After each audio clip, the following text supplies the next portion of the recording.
तो सुनार जो अपनी चालाकी से क्या करते हैं कि कुछ न कुछ सोना अपने पास रख लेते हैं। किसी ने राजा को शिकायत लगा दी, तो राजा ने उस सुनार को बुलाया। चालाकी से हमारा ही नुकसान होता है और सरलता से हमारा फायदा होता है। सच बताऊं या झूठ? कहा कि सच ही बताओ। कहा कि सच तो ये है कि सोना सुनार का ही होता है। तो सुनार जो मूर्ति बनाता है, तो उस मूर्ति बनाते समय वो देखता है कि चारों तरफ राजा ने पहरेदार लगा रखे हैं।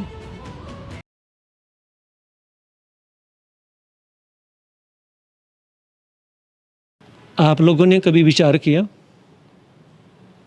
चालाकी से हमारा ही नुकसान होता है और सरलता से हमारा फायदा होता है। तो मैं आपके समक्ष एक कहानी सुनाने जा रहा हूं,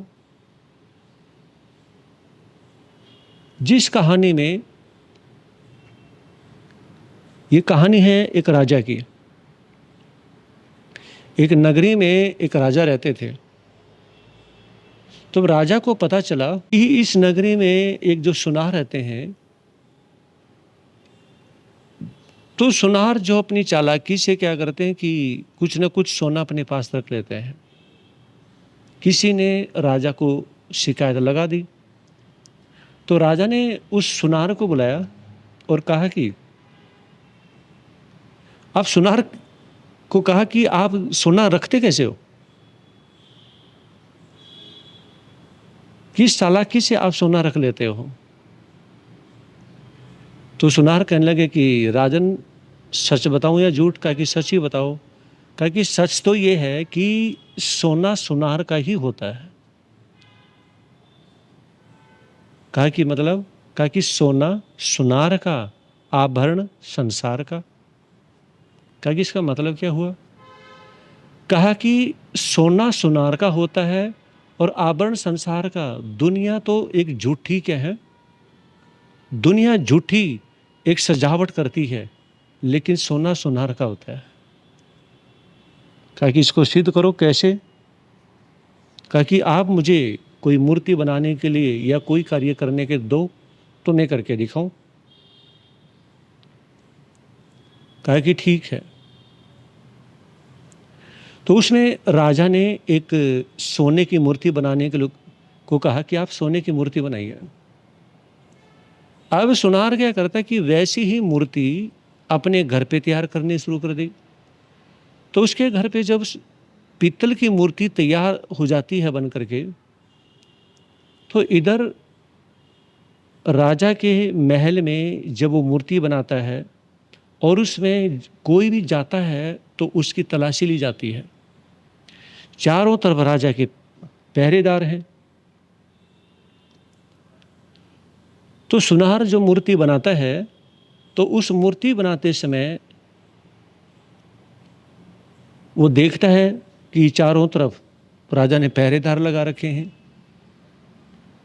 तो एक रोज सुनार ने कहा कि मुझे मूर्ति की सफाई करने के लिए खट्टी दही चाहिए।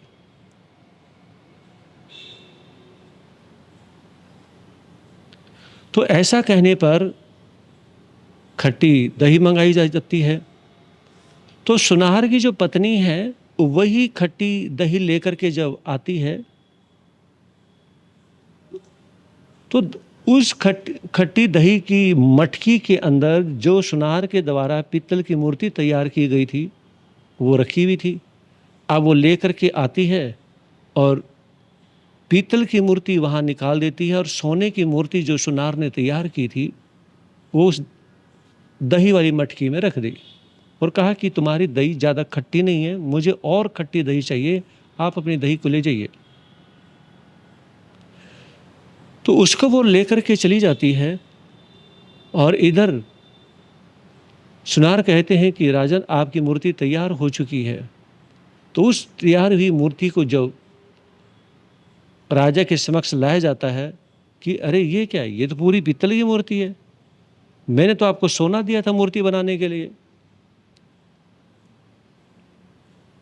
तो सुनार कहने लगे कि राजन, जो मैंने बनाई है वो आपके सामने है।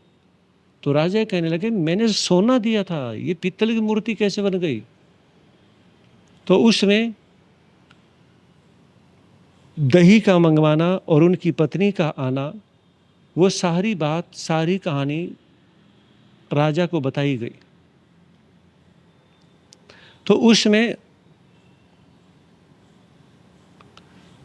राजा कहने लगे कि आपने सच्चाई को कबूल किया है, तो इसलिए जो सोने की जो मूर्ति है आप वो भी अपने पास में रखें और मैं और आपको इनाम देता हूँ। तो राजा ने और अलग से भी उनको इनाम दिया और कहा कि आप मूर्ति भी रख लीजिए।